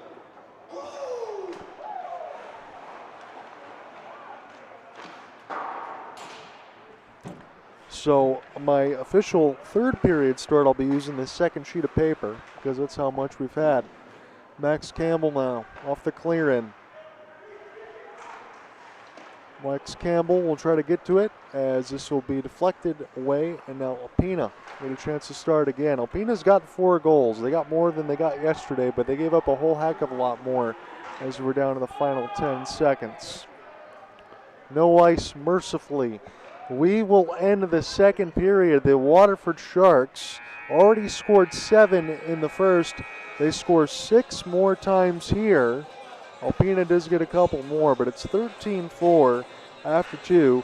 When we come back, I will give you the update as far as Muskegon all the way across. We've still got another 20 minutes left to go. I'll give you the other updates on the Facebook side as far as the goal score tallies, because that does help me as well as far as the game story. Those should be up around Tuesday, Wednesday. But we got 20 more minutes left to go on this one. MIHL final, semifinal, game 2. Sharks going to be going to the finals. We got 20 more minutes left. It's 13-4. Come back.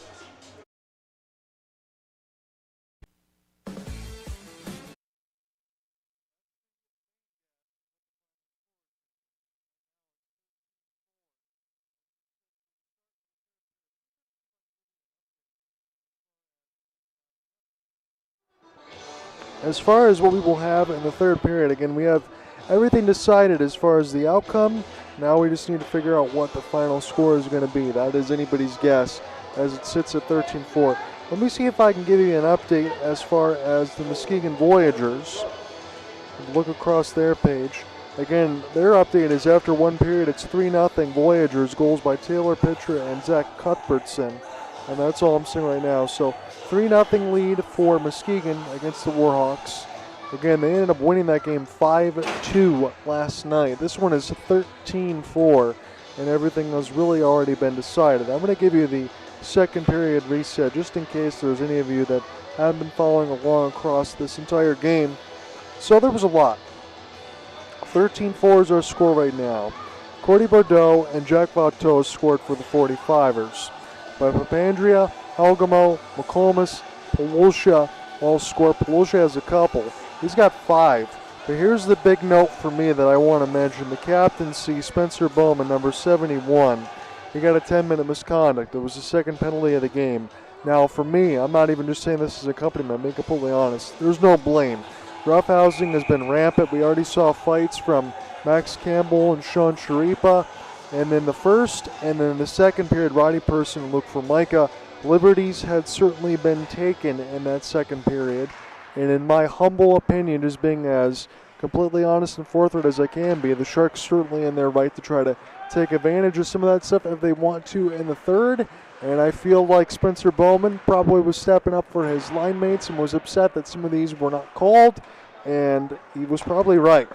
So he's going to miss most of this second period, I would say probably for about 4.5 minutes. If everything is in particular, unless he's been tossed from the game. I didn't hear anything about that. But he was stepping up for his teammates and some of these liberties as reverse hit Milkowski. This one will be sent back down. Picked up by Papandrea and then deflected as the Sharks look to break out here for Cole Helgamo. Helgamo now will play his backhand as he'll circle this one around for Max Campbell. Campbell now off the leave. Here's a good sauce now for Papandrea. Rister will kiss the glass and go up and out of play.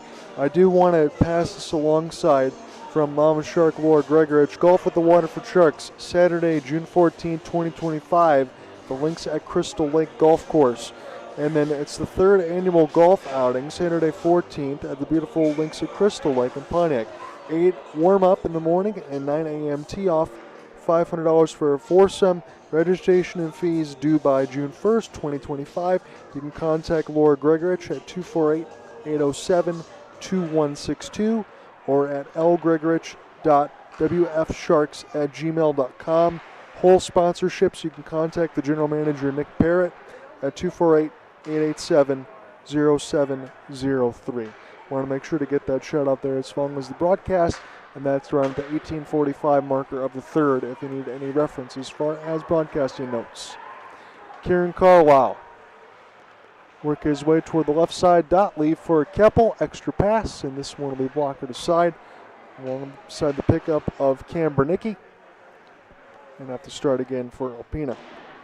So let me flip this one across now as far as my notes because we have a lot of papers out in front of me to get all the announcements, to talk to everybody about TCL and the Go Live Sportscast, appreciate on the YouTube page, alongside the website per usual, and everyone else joining in on this one. It's been a matinee day blowout for the Sharks, and I did get the official word before we started the third period that the MIHL finals will begin this coming weekend. So there will be the ice time reserved just in case everything else did happen as expected, and it looks like that's going to be the case. So as it stands, the MIHL finals will begin on Saturday and Sunday at the Lakeshore Sports Center in Muskegon. This is Jared Siegel, unless we get anything else in particular with the Warhawks, but I don't think that's going to happen because last check it was 3-0 for Muskegon. 17:30 left to go in this third as the puck is in the left side corner of our blind spot. Be recollected now for Siegel off the step up. As the puck is still sitting in that same place right now. Here emerges Max Campbell, and this will get picked off the other way for Joel Skolin, who's got the puck. And off the back pass, but a little bit too much there. As the Sharks will get repossession, will cough it up, and this one will be sent back in for Michael Perry. Elijah Gibbons will come out of the goal crease to play it. Sharks will try to take this right to left as a slap shot will go into the back of the net. So not much celebration there for the Alpena 45ers, but they will add one more to the goal total. This one got just taken away right in the middle of the dots. A little bit of a cough up there for the Sharks. A couple of goals that have probably been uncharacteristic as Elijah Gibbons went under the goal crease, got messed up on a shorthanded, and then the one giveaway there as it sits at 13-5.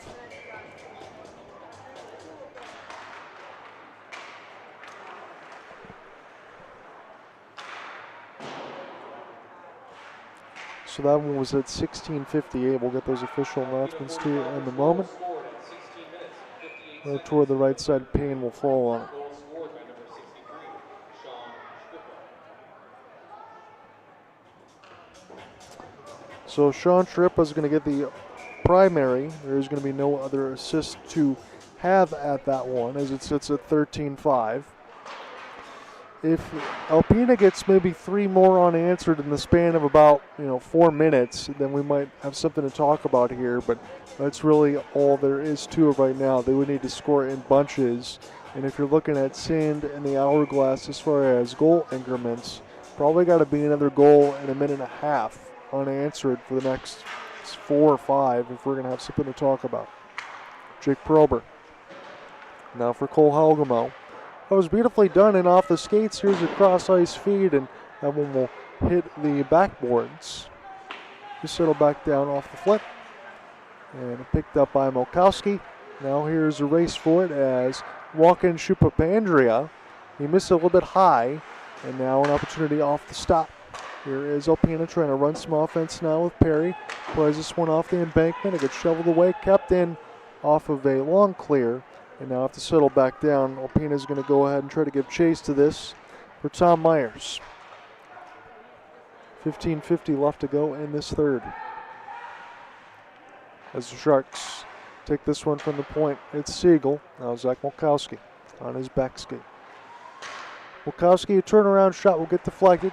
We will start this one again alongside for Myers. Try to get it out, but the Sharks do steal. Fake the slap pass and work in behind the net. There's a centering feed. This one gets picked off and a little bit too far there for Roddy Person as he tried to hunt for the breakaway. Just to McComas. Make a back pass. Everyone be careful that you don't want to run into Siegel there. That one might hurt. Just to McComas. Now on the right side wing. Gets around one man off the backhand. Lifts it. And misses it just high. Siegel now waiting on the backhand side just in case. But beautiful backhand defense here for the Sharks. Off the dispossessed. That was good work for Justin McComas as he can go ahead and take a chains. Play goes the other way as Polusha was on double hat watch. That one misses high. And now Alpena try to escape the other way in the cream color with the black pants. Here's an opportunity. Bordeaux off the drop pass. And that feed goes a little bit high there off the glass from James Briers. Gibbons rushed into the corner. Rolling puck will go down the ice. Hand in the air says Payne, and that's what will get late icing there against the Sharks.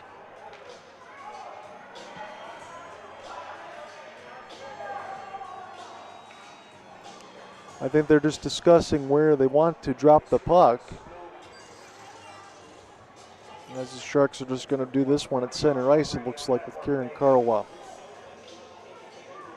Jack Lautor will be the opposer. Kieran Carlisle going to go ahead and win this draw as Hunter Keppel emerges with it. Keppel now toward the right side dot, takes a shot in front of the traffic. Polosha, that was a backdoor save. Just able to get a pad on it there was Payne. Now Seeley will throw it ahead. Be recollected alongside for Cam Bernicki and then immediately intercepted by Nick Papandrea. Papa G's pretty smooth with the puck. He'll take a long flip there and beautifully done there for the Sharks. They got Polosha on the off wing with Keppel. Sends it across for Andrew, trying to get him his 6th goal of the game. This is kept in by Seeley now off the shot. And Payne's got a hold of it as he falls down in a full sprawl. So not too much work to do here for the Waterford Sharks. All that's really left is to bleed that clock out. Pena still try to maybe get a couple more to the good. The bonus for them is they scored more than they did last night when it was an 8-3 game, but this one really not much closer. Never really felt that way. Joel Skolin now toward the right side, Gibbons. He will elect to hold in off the long reach.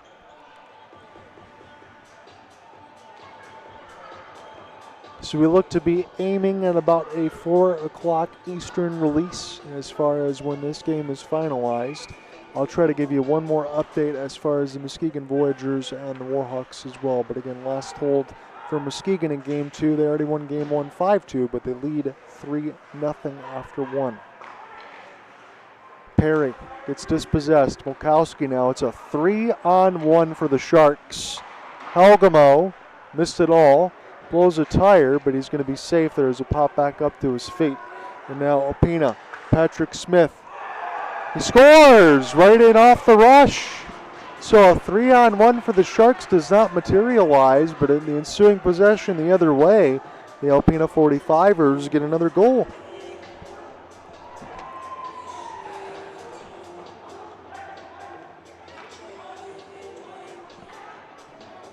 So right at 13-12, it's back-to-back unanswered goals here for the Sharks, or for the 45ers, and we will see if anything else materializes. Graham Payne is just going to go get a little bit of a Gatorade break as I see him go back into his net. But it was a 3-on-1 for the Sharks, did not materialize, and then right the other way, the 45ers on the counterattack score. Off the long shot, this one bounces off the stick of Givens and up and out of play. Alpena 45ers goal scored at 13 minutes and 12 seconds of the third period. Goal scored by number 7, Patty Smith, assisted by number 13, Joe Scaling, and number 10, Brian Bjornholm. So Patrick Smith from Joel Scolen and Brian Bjornholm makes it 13-6, couple unanswered goals for the 45ers. To make this score line a little bit closer. Again, they're still going to need a couple more to at least keep my 4 eyes thinking about some other things. As this is a 2-on-0 for the Sharks. McComas cross touch. That is absolutely nasty. And finished off for just a McComas. So again, for anything as close as Alpena just got, just the McComas said about that. We'll make it 14-6.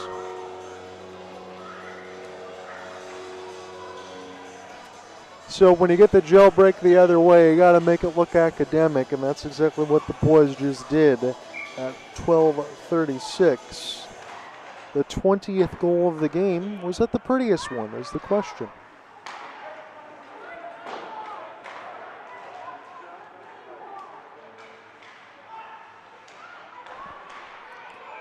Waterford Sharks goal scored at 12 minutes, 30 We're going to have another one here as well.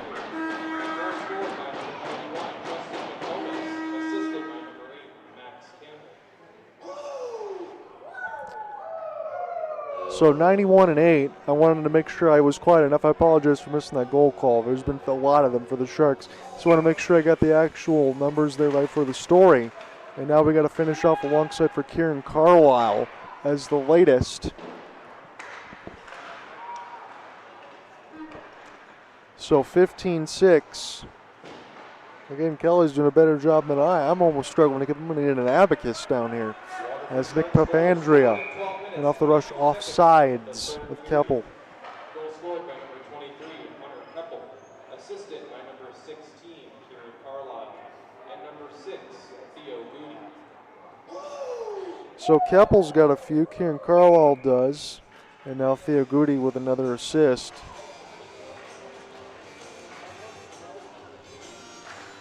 If I need a third piece of paper, then we know everything is absolutely unprecedented at this point, but I would not be surprised if that is the case.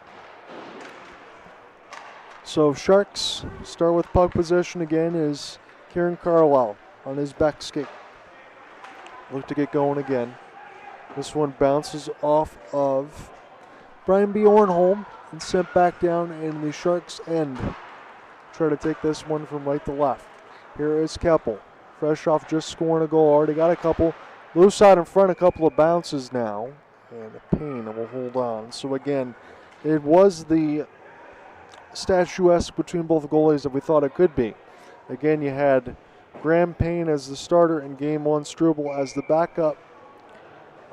Both goaltenders in 2 games play 60 minutes. They just split off in between periods as they're trying to get the jaws thing going with the Sharks. So you can play that as many times as you wanted to.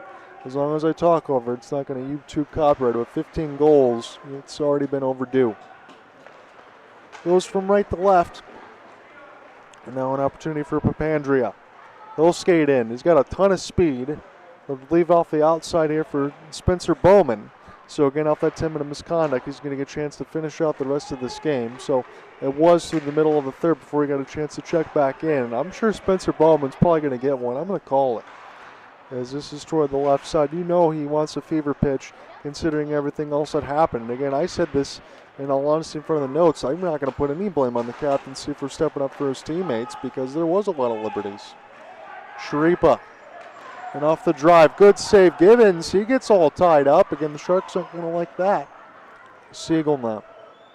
And behind his own end, off the lid for Milkowski. Long outstretched pass for 71 off the back skate. Good feed. Hogamo scores!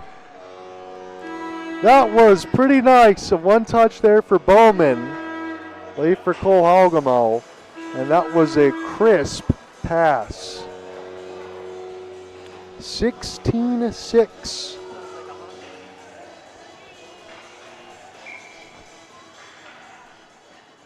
I really like those Waterford Sharks. At 10-22. Hogamo from Bowman. Again, that's my latest unless we get Milkowski, a secondary, which definitely could be. Here is a 2-on-2. Chance for Gibbons off the left pad as someone got knocked away, and Tim Schmidt.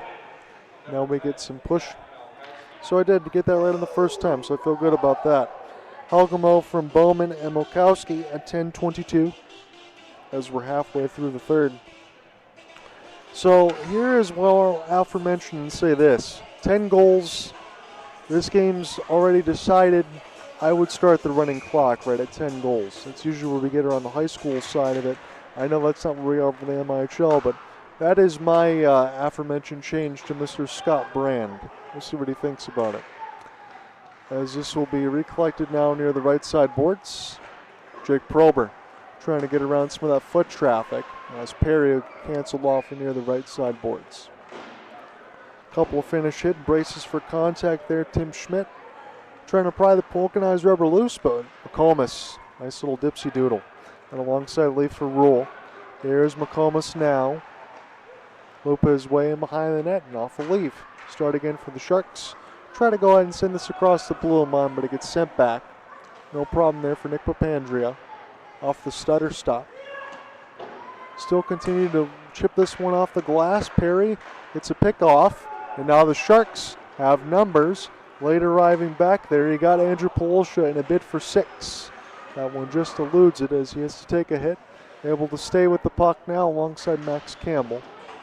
Will this get cleared out of the zone? No, it won't. Theo Goody keeps it in. Now Elijah Gibbons off the look. See what he can do here.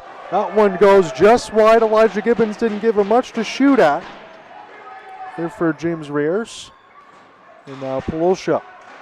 Chance from the corner, big rebound. Rears will get to it near the right side of the boards. And off the long flip. Sharks will intercept. Here's an opportunity for Papandrea. Papandrea now on his backhand.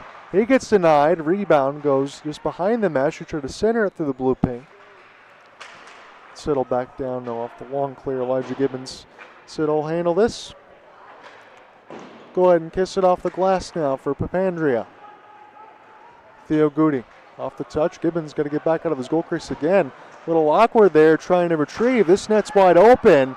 And for the second time this game, Elijah Gibbons, this time he was near the right side boards. That's no exaggeration, but for the second time this game, the Alpena 45ers are going to get a freebie, and this time at 8:01 of the third.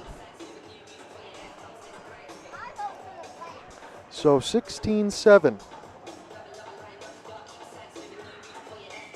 That's pretty much an empty net goal, even though it's not going to be classified as one.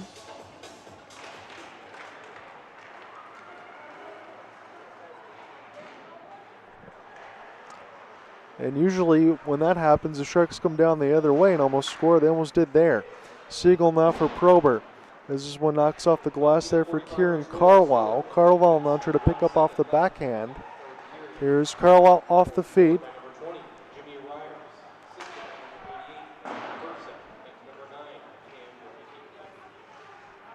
So Cameron Bernicki and Roddy Person will give the primary secondaries there And alongside for James Reers, who's got one. That's one of the easiest goals he'll ever get, as it's 16-7.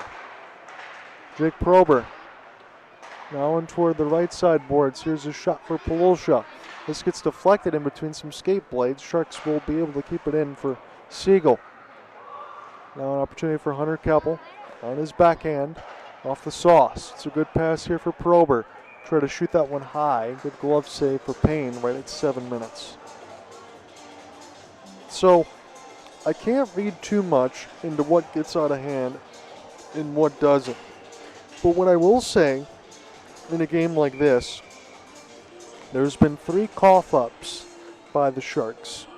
2 of them from the net side, and then 1 that was picked off in the middle of the slot. You can't have those happen against the Voyagers, but in a game like this that has been so lopsided, you can forgive some of those mistakes.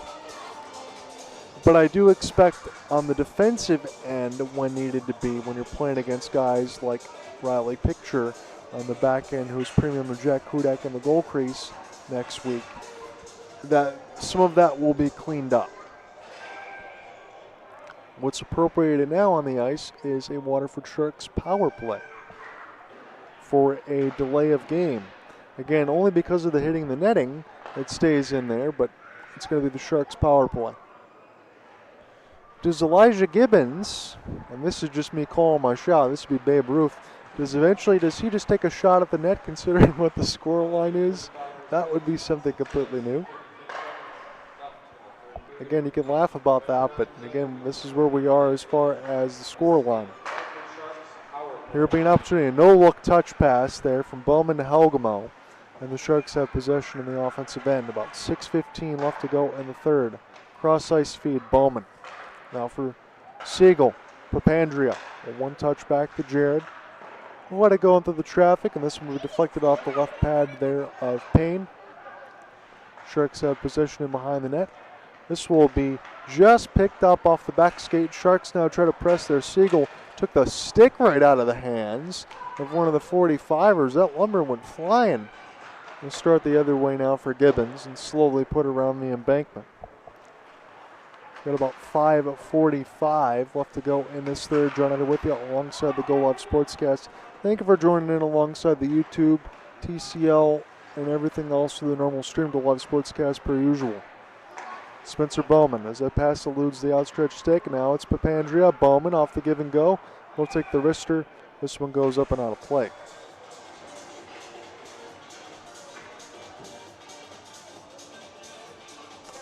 .33 seconds left to go in the man advantage. But it's got to be one thing that feels deflating. I know it's a playoff game now, but Alpena's had a game where they surrendered 22 against Waterford, 18 and now 16. And there's just not much to do except lick your wounds and move on, and that's what they're going to have to do, as the Sharks will be moving on to the MIHL finals, and Alpena is going to take that long bus ride back. He's settled now for Theo Goody and Andrew Polosha, who's still on 6-goal watch. Kieran Carlisle off the stutter stop. 5 seconds here from returning to full strength for Alpena. Kieran Carlisle, as the Sharks are kept to the outside. McComas wanted the 1T in front of the net. I think the pass didn't hit. He didn't fan on it. Just didn't hit his blade. So we're down to the final 5. Sharks now off the leave. And it's Kieran Carlisle. Try to start this in his own. Nice little soft sauce pass, but this will get picked off here for James Reyes. He's got the latest for Alpena on his team. This will be held by Gibbons. 4:30 left to go in this third. And let me see right now if I can give you another update quickly as we're getting close to closing time. Little semisonic. Again, they didn't like the ads that one of the campaigns were using. I'll just leave your imagination at that. But I saw that all over social media. Face-off win and alongside for Waterford.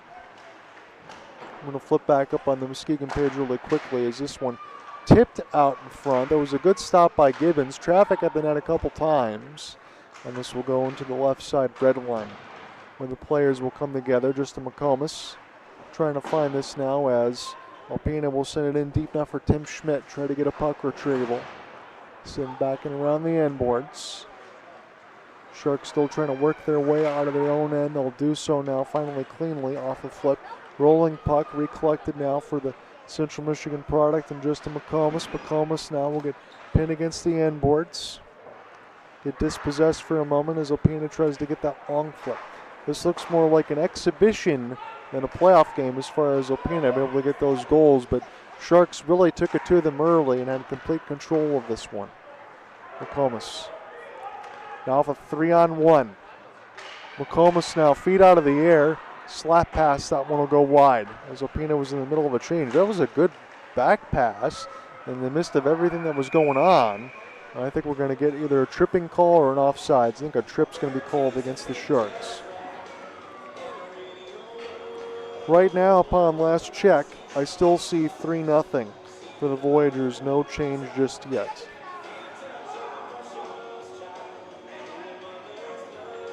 So that's all I got right now here for you still.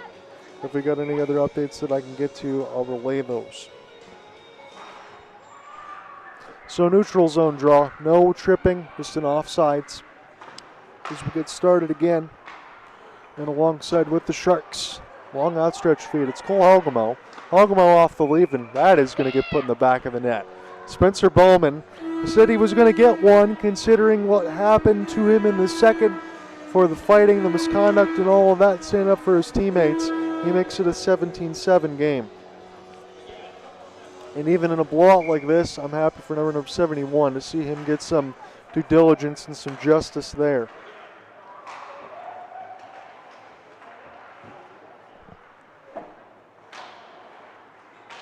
So right at about 3 minutes approximated. Spencer Bowman from Cole Helgamo, that's for sure. We'll see if we get a secondary assist. Spencer Bowman now leaves for Papandrea.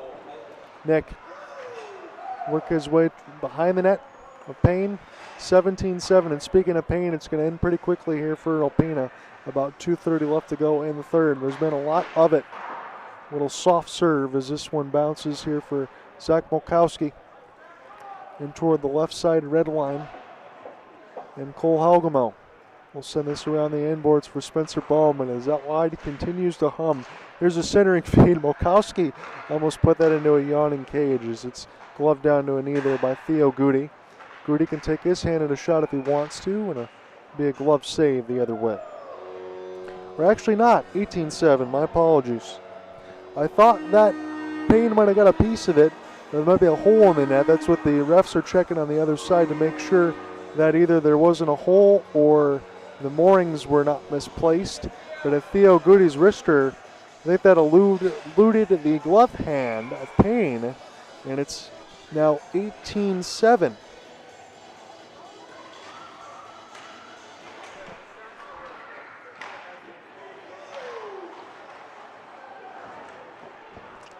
So Theo Goody with the latest. The Sharks are 2 minutes away to try to get to 20. Do you think that they're going to get there? I asked that when you're going to get to 10 last night when it was 8-3. Now it's 18 goals. So there has been a lot of them for the Sharks. And again, if you're keeping count at home in the last two playoff games from yesterday and today, the Sharks have 26 goals and Alpena has 10. So no shortage of offense. Andrew Polosha. He's still on the hunt for 6. See if Kieran Carlisle wants to feed him one. Polosha on his backhand. He gets his 6th goal of the game. Andrew Polosha makes it 19-7.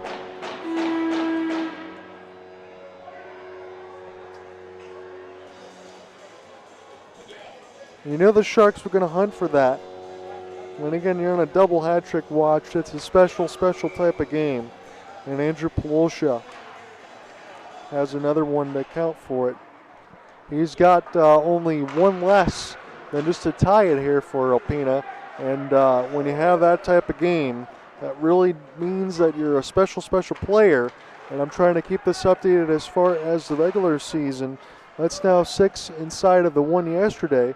That would put Polosha, I believe, at about 41 goals. That is the correct number here. Nice little windmill move here for Alpena. on the backhand, and that one will go just wide as we're down to the final 50 seconds. The Waterford Sharks are going to be moving on to the MIHL Finals, where they're likely going to play against the Muskegon Voyagers, already up 1-0 in their series. Again, last check was 3-0. I don't think that's going to change too much. Scoreline might get worse, but the result will hold. So I was officially told from Mama Shark that the MIHL Finals are going to begin this coming weekend. Saturday and Sunday, I will be on the tour of duty in Muskegon. The only question is how I'm going to be able to get down there, and alongside either Laura or the Go Live Sportscast, or if John Stonehouse is going to work part of that game. We haven't had a chance to see him this season. I want to be down there to do the broadcast and the write-up, just like we did last year, so that's my hope. So my plan is to be on standby for the weekend as the Sharks will make their journey to the MIHL Finals, where they'll likely play the Muskegon Voyagers for a third straight year. So a couple seasons ago, Muskegon Voyagers, in the hunt of their three-peat, got their banner as they beat the Waterford Sharks. Waterford Sharks next year, again, you saw that in the highlight as you see in the open of the Go Live Sportscast. I'm part of that package when everybody was celebrating. Sharks got their revenge. Now we'll see if Muskegon or Waterford, if Waterford can win back-to-back titles, or what we have next. That's your final. The Waterford Sharks are moving on to the MIHL Finals. They got a smackdown of the Alpena 45ers, 19-7, a double hat trick for Mr. Andrew Pawlusha, as the Sharks had plenty to celebrate about. Again, your last update alongside the MIHL, it was a 3-0 lead for the Muskegon Voyagers over the Warhawks. But again, it was officially relayed to me, the MIHL Finals will begin this weekend, Saturday and Sunday, at Lakeshore Sports Center. All that's left to book is the hotels and the reservations. Again, I'm the voice of the Waterford Sharks, media director, John Under with you along